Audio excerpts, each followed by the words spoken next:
What's something small that shows someone has been through a lot? I work with parents/children who have endured, and some regularly still enduring, trauma. One thing I notice is in times of serious immediate stress, like an active shooter nearby as a real example, they go into a totally calm, rational state. Their brains seem to be trained to be more comfortable in chaos. They also seem to create chaos, often drama, when things start going too smoothly. A lot of people see this as self-sabotage, but if you're used to living in chaos, calm can feel really unfamiliar and frankly scary. It's interesting how people adapt to their environments. When trauma is constant, chaos can become normal. In those moments of stress, a calm state can seem like a survival tactic. The need for chaos when things are too calm might stem from a discomfort with stability. It highlights how trauma shapes behavior and perceptions. Recognizing this can help in understanding the patterns in their responses. One small thing I notice is how people handle their personal space. It might sound odd, but someone who's been through a lot often has a certain way of arranging their things or how they react to being around others. For instance, a slightly guarded or meticulous approach to organizing personal items or a tendency to stay quietly in the background can be subtle hints. It's like these small details are part of their coping mechanism or a reflection of their experiences. It's a gentle reminder that we all carry our stories with us in ways that aren't always immediately obvious. That's an interesting take on personal space. How people organize their things or react to others can tell you a lot about their past. It's true that subtle behaviors can reveal more than we think. Everyone's got their own way of dealing with life, and sometimes those small details can go unnoticed. It's just another reminder of how complex our experiences really are. Odd eating habits. They eat very fast or very slowly, they seem to never have an appetite, they eat at odd times of day, or they have a very small range of foods they will eat.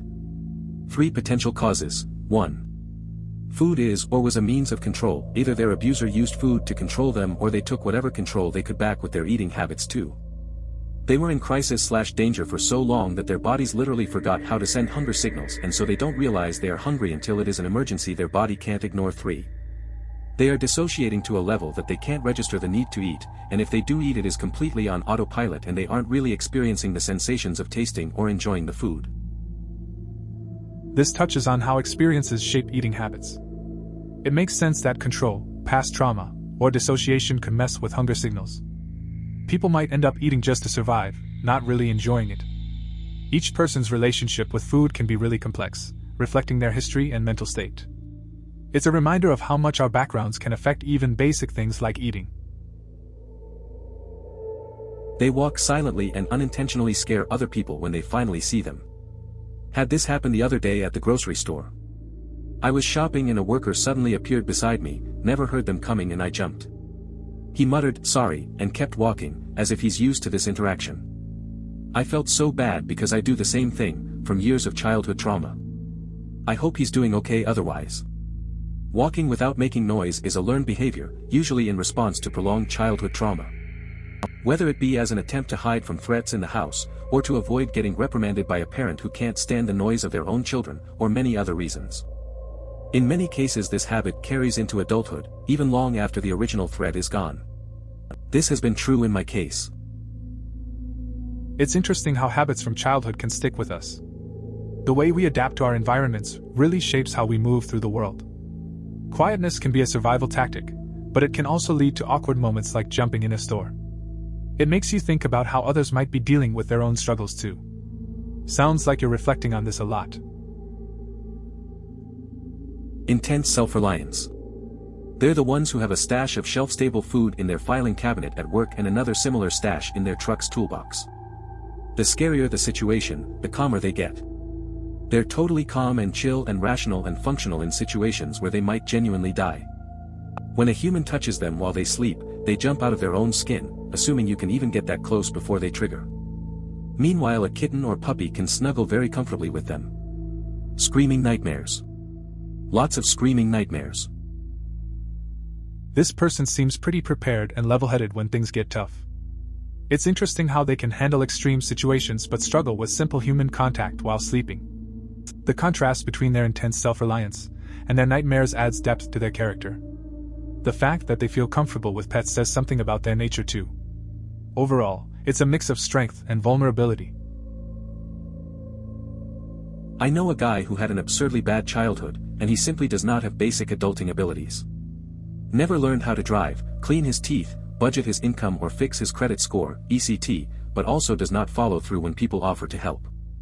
Not good at recognizing romance scams because his desire to be loved overrides his common sense. Basically, if you see someone who has no motivation to gain skills that will make their life much easier, and no motivation to avoid people who make their life much worse, you've got someone who was an abused and neglected child. They have no hope that their life will get better, so they don't try. It sounds like this guy has been through a lot. It's tough to see someone struggle with basic life skills because of their past. When you don't have support or encouragement, it's easy to lose motivation. The cycle can be hard to break, especially if they doubt things will improve.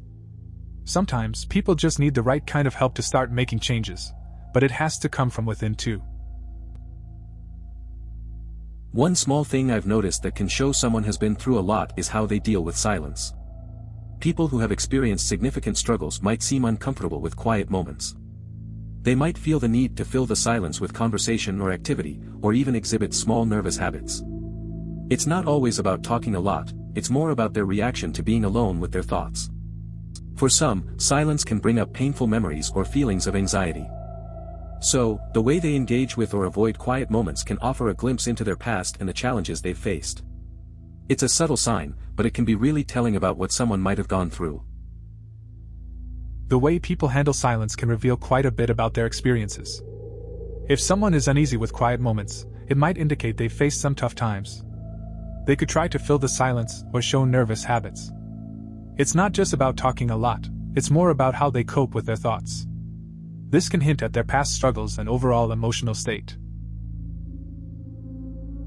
After reading this thread, I've come to realize I guess what doesn't kill you does make you stronger. It sucks, but all the trauma from my childhood and first marriage made me the great person I am today, and I'm incredibly grateful my husband was the first person in my life to show me unconditional love and taught me how to speak about my feelings. I am today, I hope, a very empathetic and strong person. No amount of therapy could give me this. I hope those of you who have been hurt can too find it in yourself to know, it does, and can get better. Keep fighting, y'all. It's interesting how tough experiences shape us. Sounds like you've been through a lot, but it's good that you've found strength and love. It's also true that sometimes the support from loved ones can lead to growth that therapy alone can't provide. Hope others can find their way too. Staying strong is key. Needing reassurance at every step of something. My parents would yell at me for doing a thing wrong but refuse to explain what I had messed up. You know what you did. Now start over and do it right this time. Was common to hear in our house. If I'm learning a new skill or doing something for a person I trust, I'll ask their feedback and reassurance every few steps. Because I can trust them to give me a real answer, and to be polite and not yell if I mess up. It stresses people out, and I've only recently found the pattern. I can explain now that I ask because I trust them to give good feedback. Before, I would start apologizing immediately and become withdrawn, which made the person worry about me, and I get really uncomfortable if people are worrying about me. It sounds like you've been through a lot with that kind of environment. It's tough when you only get criticism without any guidance. Seeking reassurance from those you trust makes sense. It's understandable to want feedback to feel secure in what you're doing. Recognizing the pattern is a step forward. It's good that you're now able to express your need for reassurance without feeling like you have to apologize all the time. Not just that they don't often ask for help or turn down help when offered, but when someone asks, "What do you need help with / how can I help?" The response is not just nothing but rather, "I don't know." It's not that we think you're not going to be able to help, it's just that we're so used to the way we do things as a single person that we struggle to break up the thing and work out how it could be accomplished by more than one person. Also having not just fight or flight but the freeze and fawn responses as well.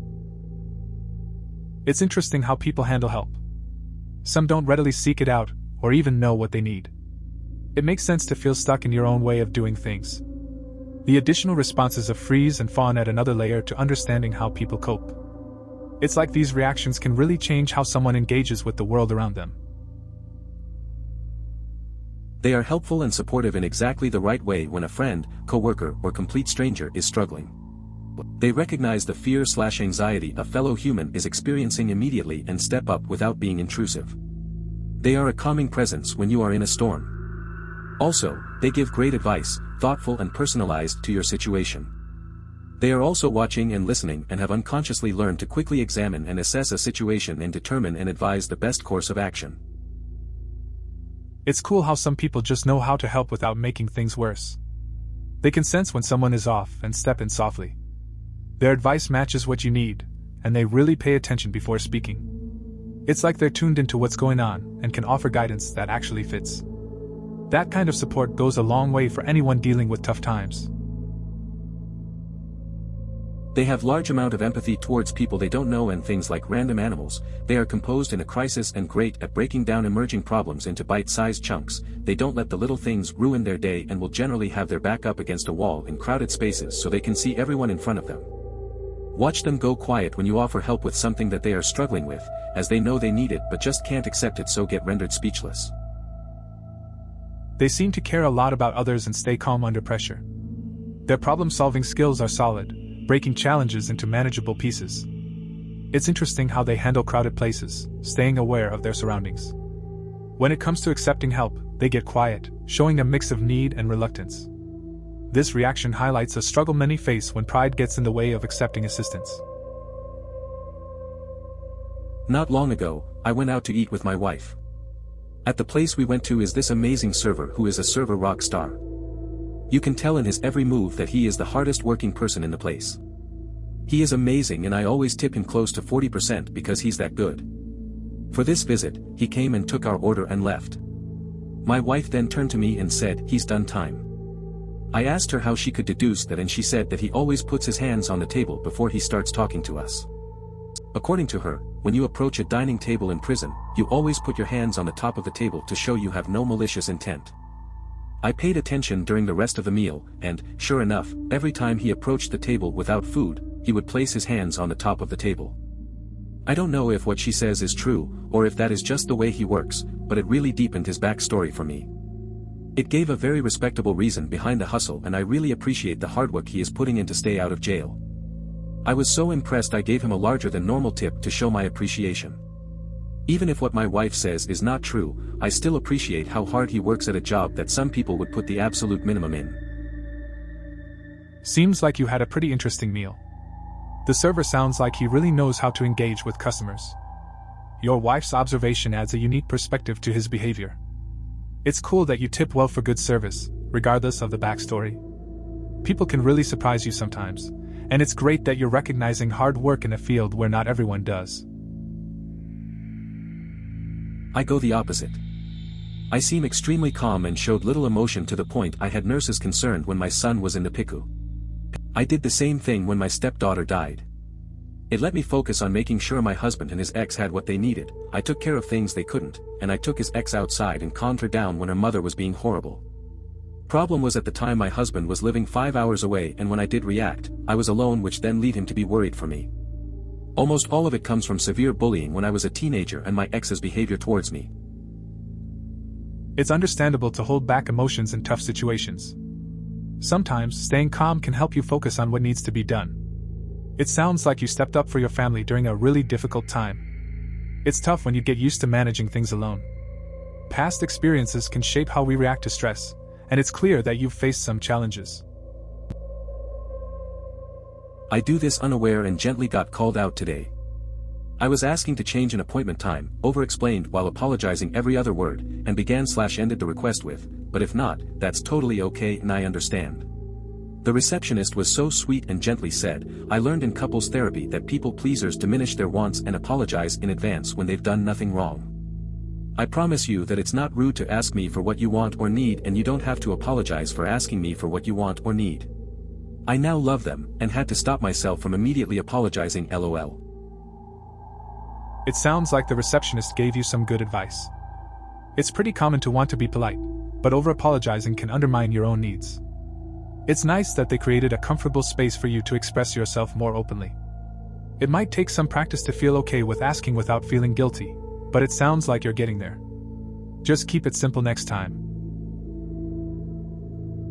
I had a really scary thing happen that brought this out in a way I really only unraveled after the fact. Someone tweaking out on drugs attempted to break into my apartment while me and my 2 roommates were all home. He was screaming through the door that he was going to kill my roommates, who he could see through the window. Both of them ran to my room and started crying, which is completely normal. It was very scary. I recall just heaving a sigh, telling them to call 911, grabbing a knife and sneaking next to the door. I was fully prepared to fatally disable the guy if he made it inside. All I knew in that moment was that this man was threatening our lives and I would kill him if I had to. I was completely focused on it, zero emotion. Thinking about how to attack his weak spots if he made it inside, how to incapacitate him the fastest. Crouched there silently until the cops came. Later on I told my therapist I felt like a sleeper agent that had been activated. As soon as the police dealt with it and left, I just crumpled and started sobbing. It was such an odd sensation, and when I was unraveling it later I kind of realized how deep both my trauma and my self-preservation run. I felt the weight of the conditioning just snapping on and prepping me to deal with the situation. On the one hand it was scary and upsetting, but on the other it made me understand that a lot of my frustrating reactions to things are defense mechanisms I just don't always understand. After so many years of depression it also felt good to realize I actually do have a strong desire to stay alive. I'm sad for the child who was hurt, but I'm proud of the parts of myself that learned to survive. That sounds intense. It's wild how you can tap into survival instincts when things get real. Your reaction makes sense given the threat. It's good you were able to process that experience with your therapist later. Understanding your defense mechanisms can be key to moving forward. That mix of fear and realization about your will to live is pretty profound, even if it comes from a tough situation. Just a lot to unpack there. I was taught as a child that trust is a weapon. There is no such thing as talking in confidence, everything will be used as a means to attack you. I trust exactly 3 people, and that's only because I know exactly who and what they are. People don't understand when you describe the core of a person, their behavior and their hidden toxins, they remain ignorant to the harm the people they trust cause because it's inconvenient. I've yet to be failed by this. The scent of the people that hunt your words, those that want power and control, always stand out in an indescribable way. Yet despite this people defend them, and years later they're exposed for the things they've said and done. Always. It's left me a lonely man, because when you see the inconvenient truth of things no one will believe you. I'm simply tired. I enjoy people, but they're exhausting, and their willingness to harm and to excuse angers me righteously. They'll abuse and harm, but the moment you question their behavior you're ostracized with prejudice. The best company is your own and that of the few you can trust implicitly, as rare as they are. The perspective on trust is pretty stark. It's interesting how deeply people can be affected by others' behavior and the fallout from misplaced trust. Loneliness seems like a common price to pay for seeing things differently. It's tough to navigate relationships when it feels like vulnerability can lead to harm. Finding solace in the few you genuinely trust makes sense, especially when the outside world feels so chaotic. It can also work against you in smaller instances though. When I first got with my child's father, any indication of a change of mood in him, I would immediately ask if he was upset or angry. He eventually got very tired of me always asking and brought it up.